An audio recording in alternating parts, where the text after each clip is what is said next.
पोषण उसकी लाडली बिटिया किया करती है। जिस दिन पिता गुस्सा हो जाता है ना, जब पत्नी से लड़ाई हो जाती है ना, तो पिता रोटी नहीं खाता है।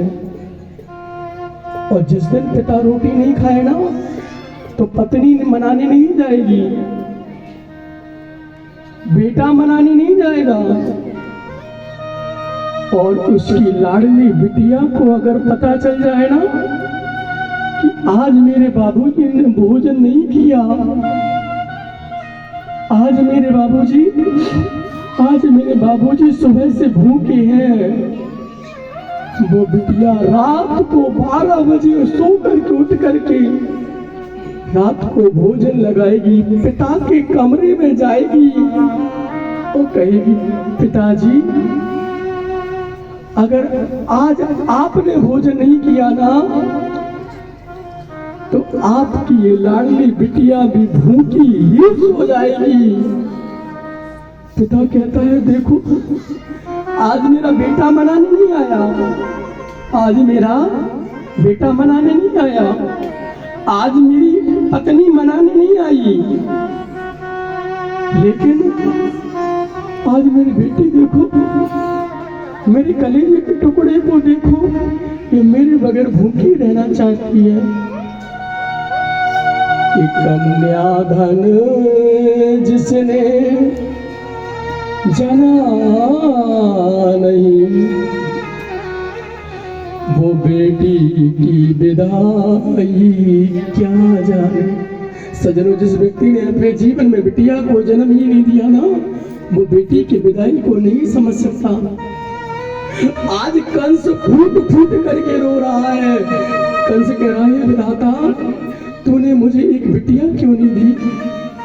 हे विधाता, आज तूने मुझे कन्या क्यों नहीं दी, जिसका दान करके मैं अपने जीवन के उस लोक को सुधार लेता, परलोक को सुधार लेता। सज्जनों, दुनिया में सबसे बड़ा कोई दान होता है तो वो दान होता है कन्यादान। बेटे अगर भाग्य से मिलते हैं तो बेटियां सौभाग्य से मिलती हैं। जिन घर में बेटियां नहीं होती है ना, वो घर संतान होते हैं। उन घरों में बेटी की कमी हमेशा खलती रहती है। आज कंस ने सोचा कि मैं कन्यादान कैसे करूं। कंस को याद आया, कंस ने कहा, मेरी बेटी नहीं है तो क्या हुआ, मेरे चाचा जी है ना देवक, उनकी एक बेटी है, उसका नाम है देवकी, वो मेरी बहन है। आज मैं देवकी का कन्यादान करूंगा तो मुझे कन्यादान का फल मिल जाएगा। मेरी माताओं, मेरी बहनों, आज कंस ने देवकी का कन्यादान किया। देवकी के कन्यादान के लिए आज कंस कन्यादान करने के बाद देवकी और वसुदेव को रथ में बिठाल करके आज स्वयं रथ को हाँक रहा है।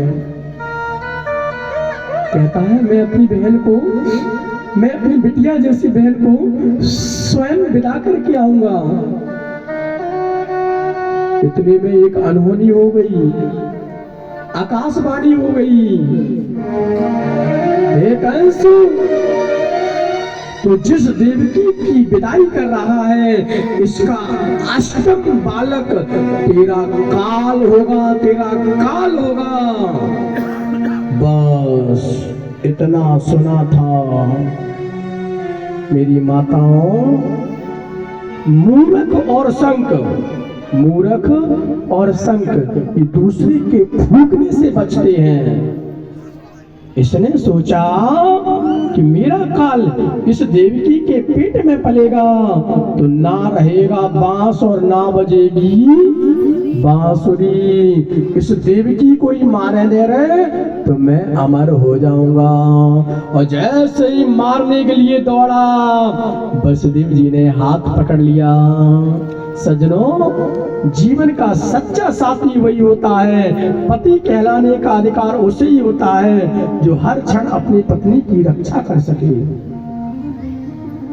वसुदेव ने कहा, भैया कंस, तुम्हें देवकी के 8वें बालक से परेशानी है ना?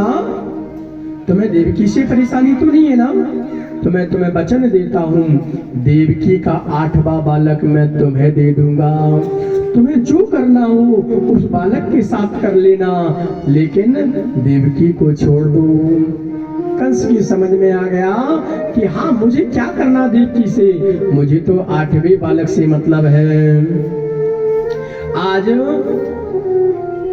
देवकी और वसुदेव को कारागार में डाला गया।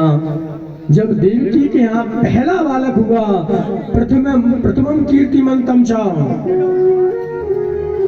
जब पहला बालक हुआ तो सोचा इसको छोड़ देते हैं, पर नारद जी ने सोचा ये कंस पापी है, इसके पाप का घड़ा और कैसे भरेगा, उसका पाप का घड़ा नहीं भरेगा तो हमारे गोविंद का जन्म कैसे होगा।